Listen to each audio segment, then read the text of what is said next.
اعوذ باللہ من الشیطان الرجیم بسم اللہ الرحمن الرحیم الذین آتیناہم الکتاب یتلونہ حق تلاوتہ اولئک یؤمنون بہ ومن یکفر بہ فاولئک هم الخاسرون۔ صدق اللہ العظیم۔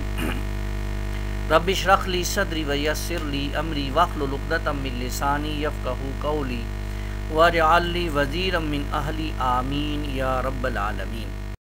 خواتین و حضرات، ہم نور القرآن میں آج سورہ بقرہ کے 14ویں رکوع کا مطالعہ کر رہے ہیں انشاءاللہ۔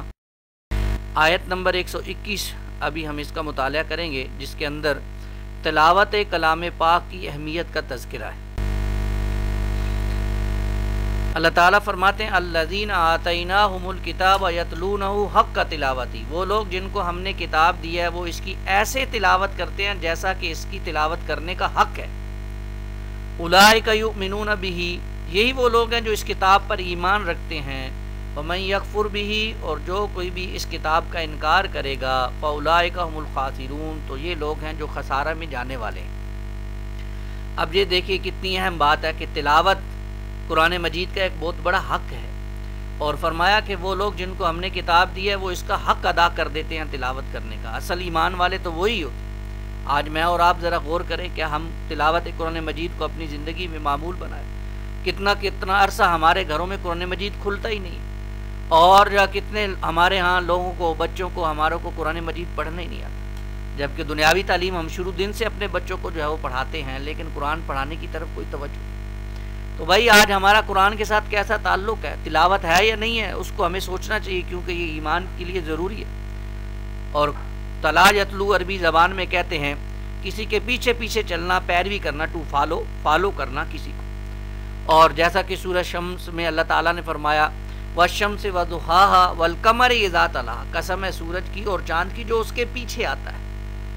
تو اصل میں قرآن کی تلاوت ایسے کرنا کہ اس کے پیچھے پیچھے چلا جائے، اس کی پیروی کی جائے۔ قرآن کی پیروی کرنا ہی دراصل اس پر ایمان رکھنا ہے، یہ اللہ تعالیٰ فرما رہے ہیں میرے بھائی۔ ہم چاہے لاکھ کہتے رہیں قرآن پر ہمارا ایمان ہے، ایمان ہے، ایمان ہے، کاہے کا ایمان ہے اگر جب ہم اس کی پیروی نہیں کر رہے، اس کے اللہ کے احکامات کو مان نہیں رہے، اللہ کی تعلیمات پر عمل نہیں کر رہے، تو پھر کاہے کی پیروی ہے؟ تو قرآن کی پیروی یہ ہے کہ اس کی تلاوت کی جائے، اس کے پیچھے پیچھے چلا جائے، اس کے اوپر عمل کیا جائے۔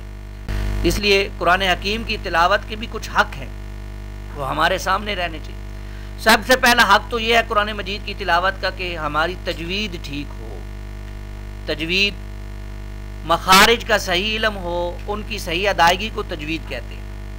تجوید کے بغیر رواں تلاوت ممکن نہیں ہے، اچھے طریقے سے پڑھنا ممکن نہیں ہے۔ تلاوت مخارج صحیح ہوں، ان کی صحیح ادائیگی، کس جگہ سے کون سا حرف نکلے گا، یہ تلاوت کے لیے بہت ضروری ہے۔ دوسرا حق یہ ہے کہ تلاوت روزانہ کا معمول بن جائے، روزانہ اس کی تلاوت کی جائے، یہ نہیں کہ کبھی کر لی کبھی نہیں کی۔ رمضان میں کر لی پورا مہینہ، لیکن جو ہے وہ رمضان کے بعد قرآن مجید کو کھولا بھی نہیں۔ روزانہ کچھ نہ کچھ حصہ قرآن مجید کا پڑھنا چاہیے۔ اور صحابہ کرام رضی اللہ تعالیٰ اجمعین اکثر ایک ہفتے میں قرآن مجید کی تکمیل کر لیا کرتے ہیں۔ آج ہمیں سوچنا چاہیے کہ ہماری تلاوت روزانہ کا معمول ہے یا نہیں۔ پھر یہ کہ قرآن مجید کو خوش الحانی سے، خوبصورت آواز سے پڑھنا چاہیے، جیسا کہ رسول اللہ صلی اللہ علیہ وسلم نے فرمایا زین القرآن باصواتکم، قرآن کو اپنی آوازوں سے مزین کرو، خوبصورت آواز میں پڑھو، اس کو سٹائل سے پڑھو۔ یہ قرآن مجید اللہ تعالیٰ نے اس لیے دی ہے۔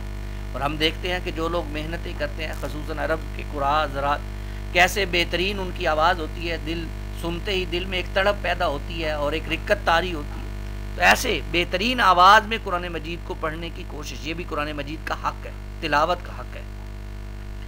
اسی طرح اللہ کے رسول نے فرمایا من لم یتغن بالقرآن فلیس منا، جو قرآن کو خوش الحانی سے نہ پڑھے وہ ہم میں سے نہیں ہے۔ یعنی اس کو ٹھہر ٹھہر کر، ورتل القرآن ترتیلا، ٹھہر ٹھہر کر اور خوش الحانی آواز سے پڑھنا، یہ جو ہے وہ اس کا حق ہے قرآن مجید کی تلاوت کا۔ اسی طرح اللہ کے رسول نے فرمایا، ابو داؤد کی روایت ہے، اللہ تعالیٰ کسی چیز پر اس طرح کان نہیں لگاتے جس طرح نبی صلی اللہ علیہ وسلم کی آواز پر لگاتے ہیں جب وہ قرآن کو خوش الحانی کے ساتھ با آواز بلند پڑھ رہے ہوتے ہیں۔ اندازہ کی اللہ مجھے اور آپ کو بھی بہترین آواز سے، خوبصورت آواز سے قرآن مجید کو جو ہے وہ پڑھنے کی توفیق عطا فرمائے۔ اسی طرح قرآن حکیم کی تلاوت کے کچھ آداب ظاہری اور باطنی بھی ہیں، ان کو بھی سامنے رکھنا چاہیے۔ آداب ظاہری کیا ہیں؟ بابوضو ہو کر قرآن مجید کو پڑھا جائے، قبلہ رخ بیٹھ کر اس کی تلاوت کی جائے، ابتداء میں تعوذ یعنی اعوذ باللہ من الشیطان الرجیم پڑھا جائے۔ ایسا کرنے کا اللہ تعالیٰ نے حکم دیا ہے کہ قرآن مجید سے پہلے تعوذ پڑھا جائے۔ یہ آداب ظاہری ہیں، ان کی تلاوت سے پہلے اس کو جو ہے وہ سامنے رکھنا چاہیے۔ اور آداب باطنی یہ ہیں کہ دل کلام پاک اور صاحب کلام کی عظمت سے معمور ہو، حضور قلب، خشوع اور خضوع اور انابت و رجوع اللہ کے ساتھ تلاوت کرے، ہدایت کی نیت سے تلاوت کرے، اپنے آپ کو بدلنے کے عزم مصمم کے ساتھ قرآن مجید پڑھے، تب تلاوت جو ہے وہ تلاوت ہو۔ یہ آداب باطنی ہے، اللہ کے کلام کے لیے ایک تڑپ ہو، ہدایت کی ایک تڑپ ہو، اس طرح قرآن مجید کی تلاوت کی جائے۔ اور پانچواں اس کا حق یہ ہے کہ اس کو ترتیل کے ساتھ یعنی ٹھہر ٹھہر کر پڑھا جائے۔ اللہ نے اس بات کا بھی حکم دیا قرآن مجید میں سورہ مزمل میں، وَرَتِّلِ الْقُرْآنَ تَرْتِیلًا، اور قرآن کو ٹھہر ٹھہر کر پڑھا کیجیے، ٹھہر ٹھہر رک رک۔ یہ قرآن مجید کا حق ہے، تلاوت کا حق ہے۔ ہمارے ہاں رمضان میں کیا ہوتا ہے، خصوصاً تراویح میں ہمارے ہاں تو حفاظ کرام کا یہ معاملہ ہوتا ہے کہ ہمیں تو یا لمون تعلمون اور اللہ اکبر کی سمجھ آتی ہے، اس سے زیادہ کوئی سمجھ نہیں، جبکہ قرآن مجید کی تلاوت کا یہ حق ہے کہ ٹھہر ٹھہر کے پڑھا۔ اور ہمارے ہاں حرمین شریفین میں بھی تو تراویح پڑھی جاتی ہے، وہاں بھی تو لوگ ٹھہر ٹھہر کر پڑھتے ہیں۔ ہمیں کاہے کی جلدی ہوتی ہے، حفاظ کرام کو کاہے کی جلدی ہوتی ہے؟ اگر ویسے 1 گھنٹہ سوا گھنٹہ لگتا ہے، اس طرح 1.5 گھنٹہ لگ جائے گا، لیکن توجہ نہیں ہوتی۔ ہم کو بھی کہتے ہیں کہ ایسی مسجد تلاش کی جائے جہاں ذرا جلدی میں جو ہے وہ تراویح ختم ہو جائیں، آدھے پونے گھنٹے۔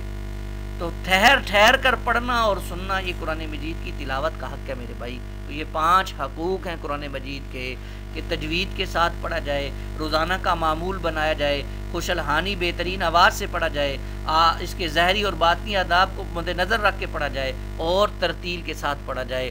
اللہ تعالی ہمیں جو ہے وہ قرآن مجید پڑھنے کی توفیق عطا فرمائے ان آداب کے ساتھ۔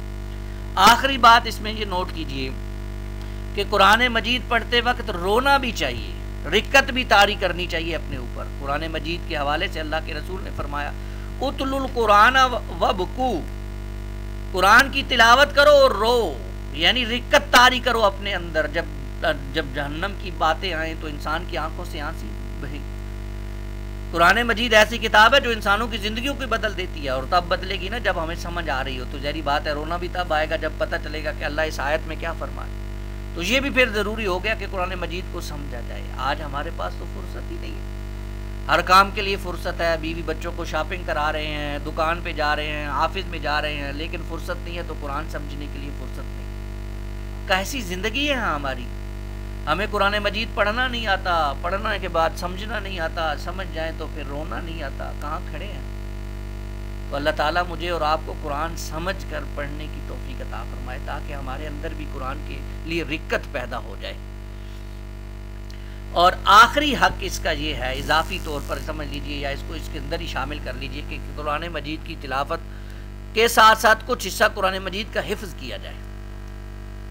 کوشش تو یہ ہو کہ مکمل حفظ کیا جائے، لیکن جو مکمل حفظ نہیں کر سکتے مسلسل زیادہ سے زیادہ قرآن یاد کرنے کے لیے محنت کرتے رہیں، تاکہ اس قابل تو ہو سکے کہ رات کو اپنے رب کے حضور کھڑے ہو کر اس کا کچھ کلام سن سکے، کچھ پڑھ سکے، تو نماز میں اپنی تلاوت لمبی کر سکے۔ یہ اس لیے ہے کہ حفظ کیا جائے، اور جن کو اللہ نے توفیق دی ہے وہ اس سے زیادہ بھی جو ہے وہ کریں حفظ۔ افسوس اس کا ذوق بھی اب بالکل ہی ختم ہوتا جا رہا ہے، حتیٰ کہ علماء، مدرسین، واعظین تک اس سے مستغنا ہو گئے ہیں، اور ائمہ مساجد جنہیں قرآن مجید سے سب سے زیادہ شغف ہونا چاہیے، ان کا حال بھی یہ ہو گیا کہ بس جتنا قرآن کبھی یاد کر لیا تھا اسی پر قناعت کر کے بیٹھے ہیں، اور عدل بدل کر کبھی اس حصے کو آگے پیچھے کر کے نمازوں میں وہی حصہ سنا دیتے ہیں۔ مقتدی بیچارے کو کیا پتہ ہے کہ قرآن مجید کہاں سے پڑھا جا رہا ہے، کیونکہ اس کا تو تعلق ہی نہیں ہے پہلے سے۔ یہ آج ہمارے ہاں علماء اور مدرسین اور واعظین کی کیفیت یہ ہو۔ اللہ ہماری حفاظت، مجھے اور آپ کو قرآن مجید کی تلاوت کے ان حقوق کو ادا کرنے کی توفیق عطا فرمائے، آمین یا رب العالمین۔